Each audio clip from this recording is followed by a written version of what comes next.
Donc pour commencer le travail sur Mikazuke Gere, commencez d'abord pieds joints, relâchez vos genoux. Et là on va travailler le fait de ramener son genou vers soi, de manière à comprimer sa jambe près de son corps, pour pouvoir étirer le dessous de la cuisse et apprendre à tenir son pied avec la main et au niveau du dessous du pied. Donc c'est un travail semblable à Ikihashi. Ensuite ici, même chose, sauf que maintenant on va apprendre de cette position à tendre la jambe vers soi. Donc là on pousse dans la main et on ramène. Et à chaque fois on fait plusieurs fois l'exercice, pousser dans la main et ramener. Pensez à opposer votre corps au pied pour stabiliser votre position. Également, vous pouvez, si c'est plus difficile pour certains de faire des exercices précédents, démarrer en bas en prenant le pied au niveau du genou et redresser son corps en poussant le pied dans la main. Soyez vigilant à ne pas vous redresser vers l'arrière, sinon vous risquez de tomber. Donc bien fléchir, mettre le pied sur la main, se redresser et tendre la jambe. Ici, n'oubliez pas également que votre tronc doit travailler avec le centre du corps et le bassin doit basculer. Donc pour lier le haut et le bas du corps, comme à chaque fois dans chacune des vidéos, pensez que votre bassin et votre ventre doivent travailler ensemble. Il faut lier les deux. Et ensuite, quelques petits entraînements en essayant de retrouver votre main et votre pied ensemble au moment du Mikazuke Gere et de bien serrer le ventre et le bassin. Pour les quelques premiers exercices de la vidéo, l'objectif est de vous montrer au moins deux aspects. Le premier, c'est le placement de votre pied par rapport à votre main et par rapport à votre tronc. Et le deuxième point, c'est une notion d'équilibre avec un point où on doit se situer avec le placement de votre corps pour trouver le bon endroit où vous allez allier puissance et stabilité en même temps. Donc le premier exercice, ça avait pour objectif de travailler la levée de genou comme vous le feriez pour un Magere. D'accord ? On lève, on groupe. Voilà, pour la version débutant, en tout cas. Ici, monter, grouper. Voilà, là ici l'idée c'est de monter et puis de tenir son pied en dessous et d'avoir la main avec le dessous du pied comme pour Mikazuke Gere. Le deuxième exercice qui est toujours la même, c'est de comprendre comment est-ce que je vais trouver mon point de force et de stabilité dans mon Mikazuke Gere. Donc au moment où vous allez tenir sous la main et que vous allez chercher à placer votre jambe en position Mikazuke Gere comme pour dans un kata comme dans Heian Godan par exemple, l'idée ça va être d'opposer votre bassin à la trajectoire de votre jambe. C'est-à-dire qu'il va falloir que ça aille devant, en même temps votre bassin il va derrière. Ça va créer une opposition avec votre main et du coup ça va obliger votre tronc à s'opposer à votre jambe. Votre jambe va aller dans un sens et votre tronc va partir de l'autre côté. Donc ici, quand on monte, on a bien monté le pied, on va aller le pied droit en opposant au corps. Voilà. Et là on va trouver une forme de stabilité parce qu'on oppose sur la main le pied en même temps qu'on l'oppose dans la hanche de l'autre côté. Et là on a de la stabilité. C'est ça l'idée. Et au moment où vous êtes ici, et que vous allez pousser devant, ici votre hanche elle va s'opposer à votre pied. Vous allez être de l'autre côté, à l'opposé. Et ici, c'est le moment où ça frappe. Donc l'idée c'est vraiment de trouver cet aspect-là. Et enfin sur le dernier exercice du début de cette vidéo, il y avait la notion d'aller chercher en bas pour se redresser en même temps que vous poussez pour se placer. Donc ça c'est si vous manquez un peu de souplesse, plutôt que de monter directement et partir droit, vous pouvez le prendre par le bas, vous redresser en même temps que vous poussez devant. Parce que si vous vous redressez comme ceci, vous allez partir derrière. Donc il faut vous redresser et pousser devant. En opposition, votre tronc il s'oppose à votre jambe. Donc ici, la jambe, elle va s'opposer au tronc en même temps que je me redresse pour retrouver cette trajectoire de tout à l'heure. Et donc la hanche, elle va s'opposer à la jambe. Et vous retrouvez la même chose, par exemple dans Angetsu. Quand vous êtes ici et que vous avancez, c'est la même chose. Là, avant de faire Magere, là c'est pareil. C'est la même chose. Donc, quand vous avancez pour faire une technique, 1 et 2. Et bien là c'est pareil. 1. Donc cette position-là, c'est ce que vous retrouvez ici. C'est la même chose. Alors autre point pour travailler l'aisance de mouvement par rapport à votre main et le fait de venir saisir le pied, vous pouvez le travailler avec un mur.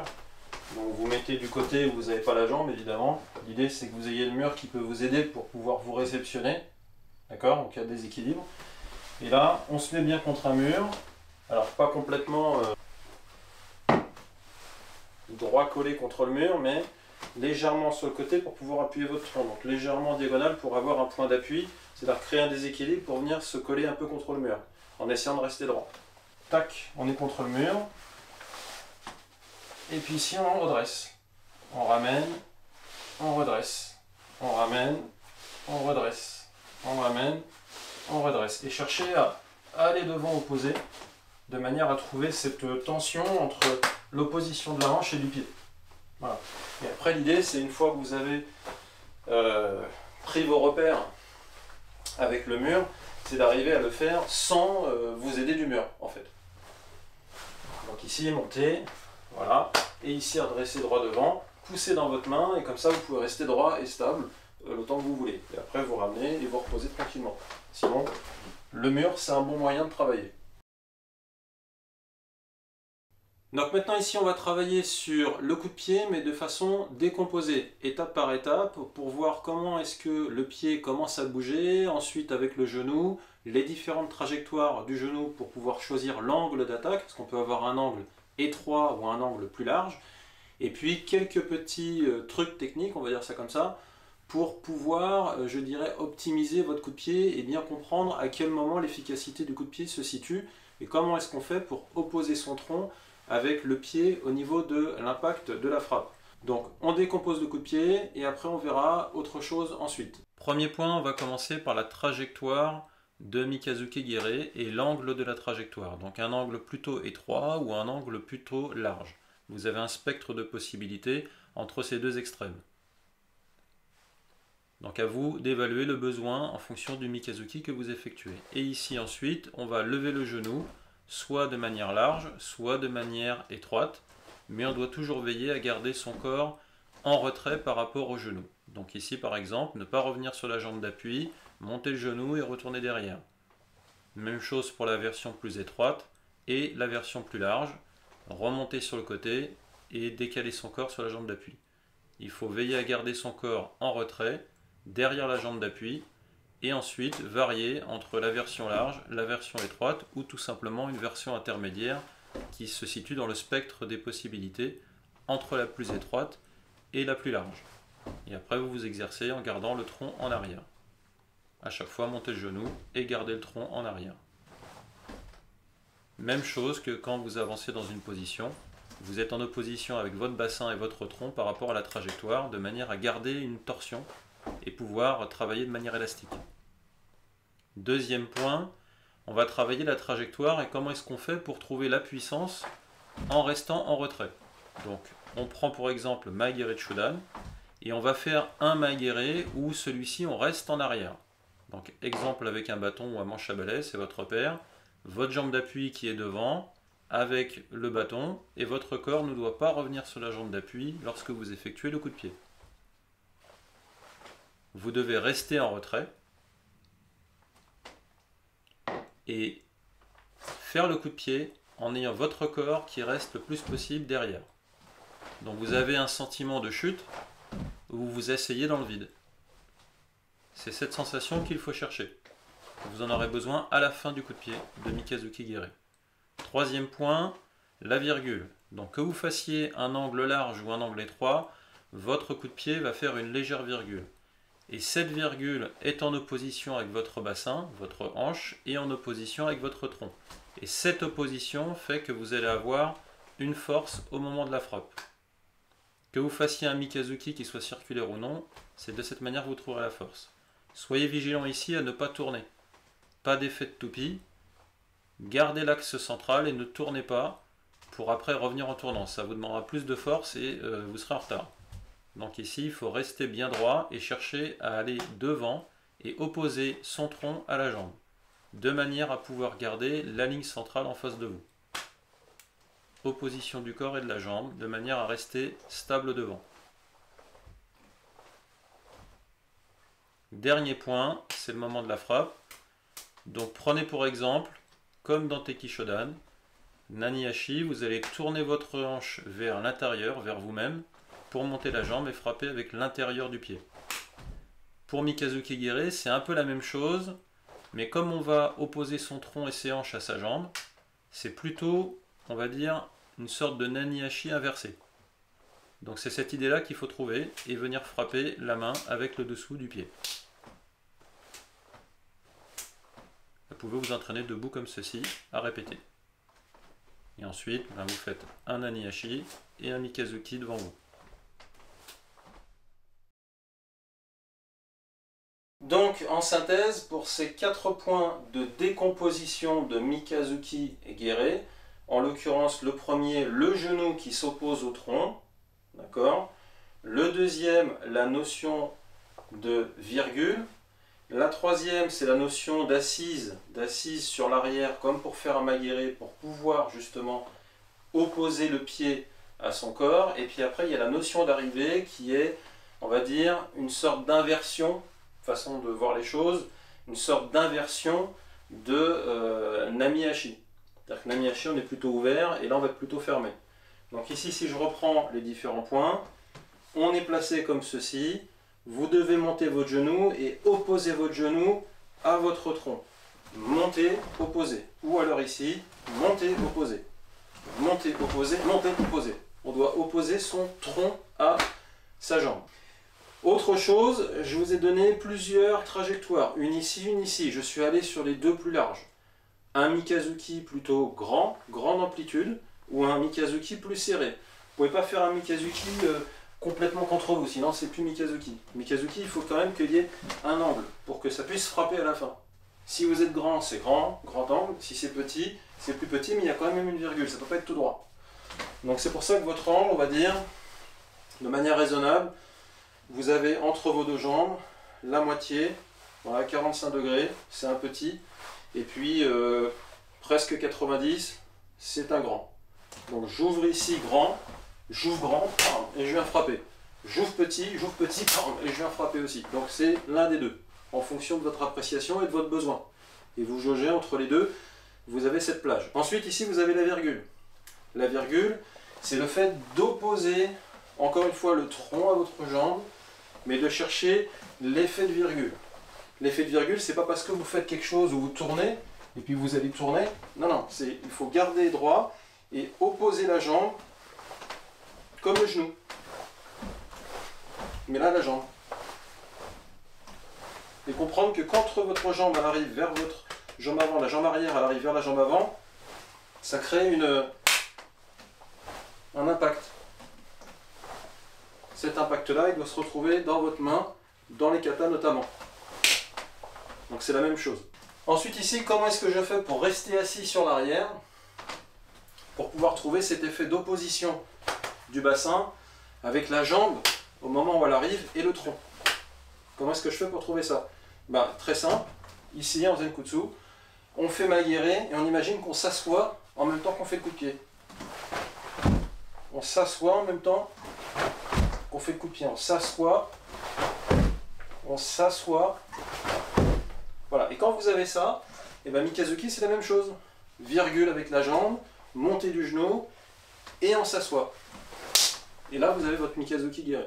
Et enfin dernière chose, la hanche ici, elle doit légèrement être plutôt vers l'intérieur, à l'inverse de Nani-hachi.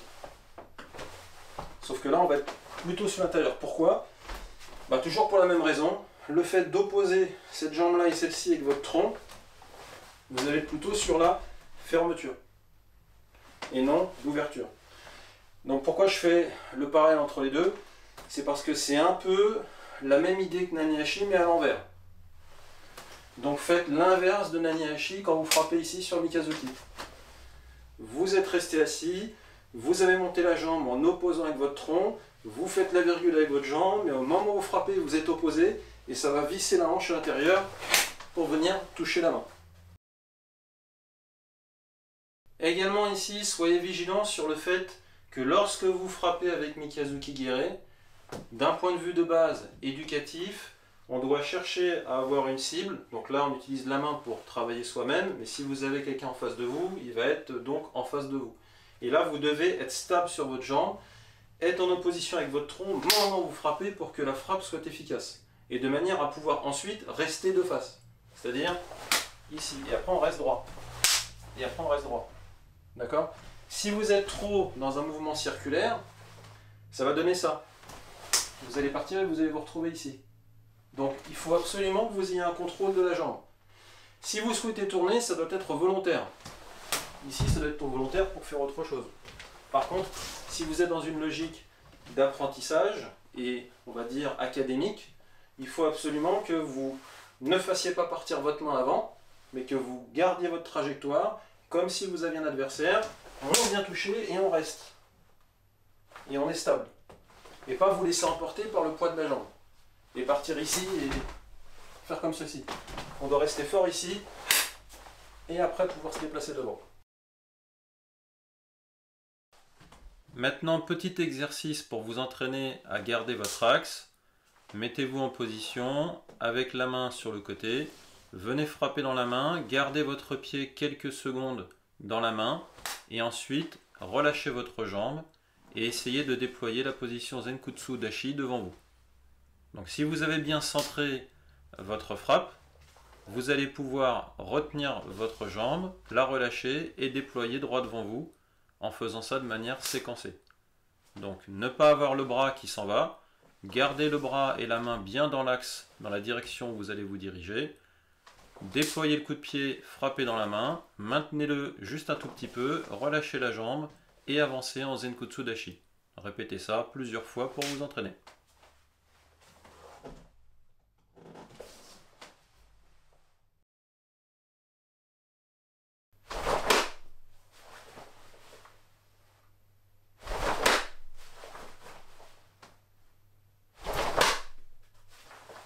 Alors pourquoi je fais le rapprochement entre le début du kata Teki Shodan et Mikazuki Gire comme on a vu jusqu'ici, c'est-à-dire la main placée comme ceci, la jambe qui vient ici se positionner et après on peut avancer. Pour une raison très simple, c'est que vous allez avoir un effet de compression. Au début de votre kata, une fois que vous êtes placé ici et que votre coude vient, que ce soit Mawashi MP ou Mae MP, votre bras il ne fuit pas, il ne s'en va pas, il vient en compression. Il vient sur la main. Donc quand vous faites Mikazuki Gire, c'est pareil.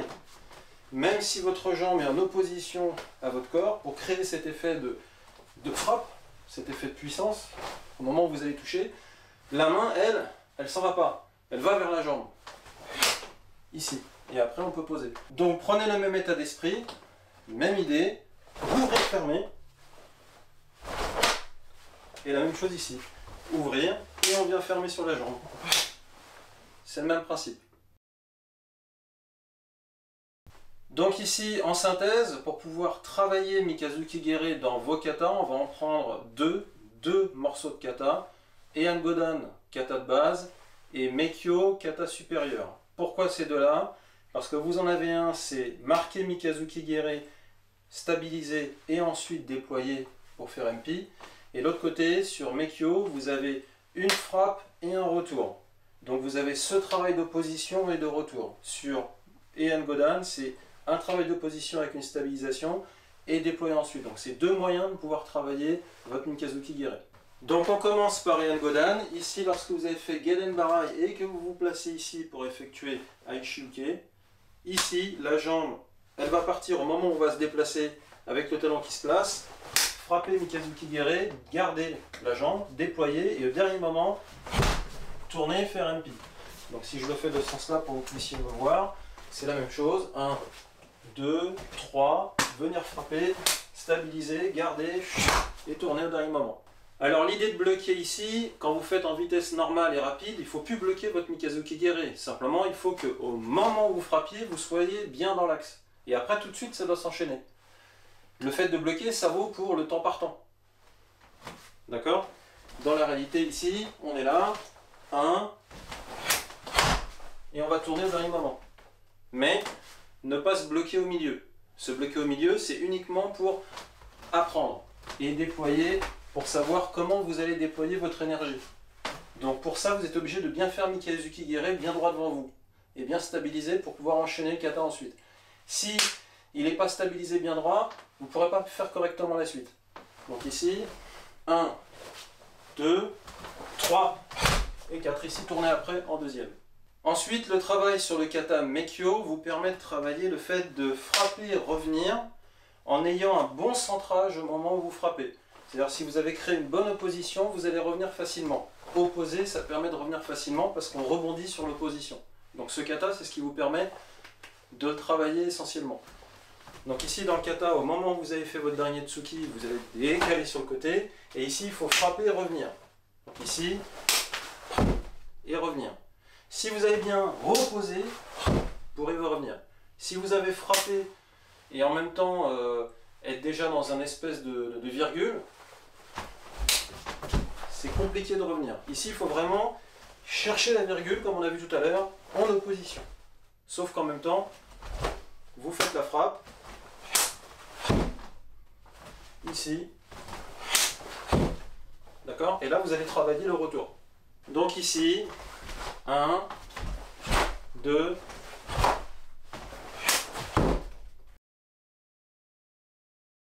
enfin, pour finir cette vidéo, un dernier petit exercice pour justement travailler dans la difficulté, c'est-à-dire marquer le Mikazuki Gere en bloquant son corps de manière à créer ce centrage et cette opposition qui vous permet à la fois d'être opposé dans la frappe, c'est-à-dire le moment où vous frappez, opposé entre le bassin et le pied qui vont dans directions opposées, et sur ce maintien, partir sur Yokogiri Kekomi en plus.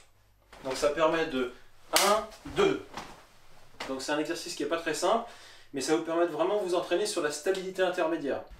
Donc ici, comme au début de la vidéo, on se place et on prépare. Ici, la jambe va venir en opposition sur la main par rapport à votre tronc.